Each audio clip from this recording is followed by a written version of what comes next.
I will destroy you and everything you stand for with a power you can't even imagine yet. Let's start with the most important question right up front, which is if a fight breaks out between someone in the old guard and Connor McLeod from Highlander, who actually wins that fight? Andy, money, hand down. Andy, I'm putting all my money on Andy.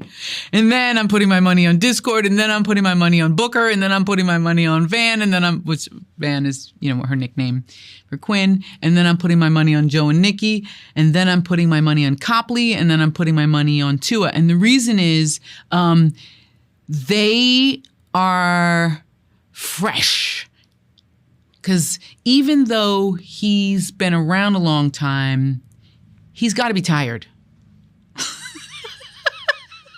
I could see that. I would like to see the fight, though. I mean, if Chad's Highlander movie is successful, crossover. Anyway, one of the things about the first movie that really resonated with so many people is the way that it balanced these character moments that really meant a lot to a lot of people with this crazy action. So talk a little bit about like the challenge of making sure you have enough of these character moments while also making these action set pieces that, people want to see them. You know what I mean? Like that, because it's about the characters. That's right. Ultimately what it comes down to.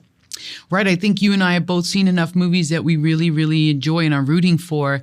And at the end of the day, we were blown away by the fight sequences. But the next morning when we were going to get a tea or coffee, we weren't thinking, are they okay? Are they alive? How are they doing? Did they meet their family? We just forget. We don't care about them in the same way. And I think that one of the things that as a film goer, I am very interested in caring about the human being on screen. And if I don't care, I don't know what I'm doing. I don't know why I'm watching it. I don't know what's happening.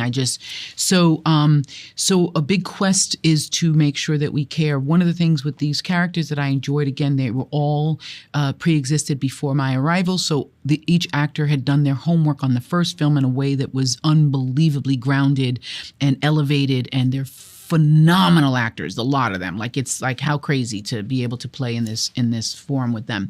So what I wanted to do, my job upon many tasks, was to make sure that each character, we'll say, but I did care about the actors in the same way, but each character had a very honest, plausible moment where something that was important was revealed about them. So I felt that was key. No matter what goes down, each character had to have this one moment where you get a sense of who they are in this moment, this frame, that second. Then I believed each character should have some really dope, sick-ass action beat that was like, wow! And I felt all the other things that can happen, great. And if they get multiples, great. But I would have considered it a failure if they each did not have at minimum one great dramatic beat and one great action beat. And so and then that carries through from pre-production into principal into post, so that when we're in principal, we know where to put our time and energy, which character and why, and which sequence, right? Then it happens in principal when we're filming, that no matter what happens, and if we're getting the hurry and we got to get running and we got to go and there's tricking and we're combining coverage, it's like, no, because this is their particular beat. This is their moment. And we cannot rush this, and we can't push past this. And then that's the same in editing, that we know we have to preserve that because this is the beat where the audience gets to connect with them. So we must protect and preserve it. So I think that anchors me, my homework in advance. And then I think that just knowing for myself that if I don't care about a person in the middle of a fight scene, it's not of interest where they go next and what they do and whether they live or die. And even though we're talking about immortals who can't die, they are, to a degree, some of them in this movie, as you know, are facing death. Carry on.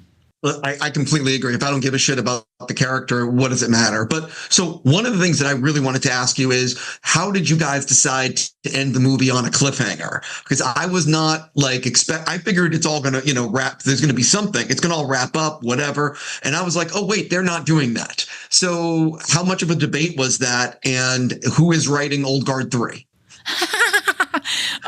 So I think that, so it's a team effort. That ending was a lot of discussion, a lot of people, a lot of conversations. There were 9 producers on this movie. They all care about the movie. There are many discussions, and it really came down to, what do we want to feel at the end? So what do we want to feel? Do we want to feel a sense of resolve? Do we want to feel a sense of hope? Do we want to feel a sense of pain? Do we want to feel a sense of wonderment? So I think that was the nexus point of, what do we want to feel? What do we want to feel? What do we want the audience to feel?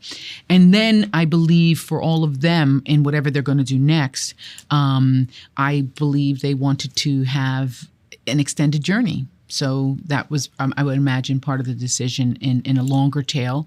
I don't know anything about who's writing the next. I don't know who's directing. I don't know any of those things. I know that it will be fun and exciting, however it goes down. And I know that everyone will put their whole self into it. I am out of time. I just want to say I really hope it's a huge hit, so you guys can continue. And thank you for giving me your time. Thank you. I appreciate it.